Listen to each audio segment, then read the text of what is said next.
মোবাইলের সবুজ বাতিটা জ্বলে রাত বিরাত,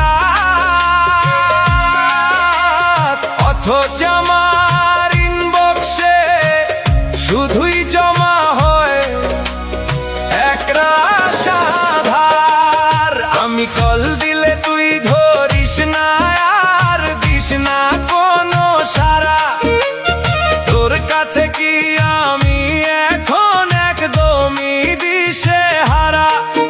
অনলাইনে থাকিস ঠিকই, চলে কথার আদান প্রদান, শুধু আমার মেসেজগুলোই পড়ে থাকে অবহেলায় অম্লান।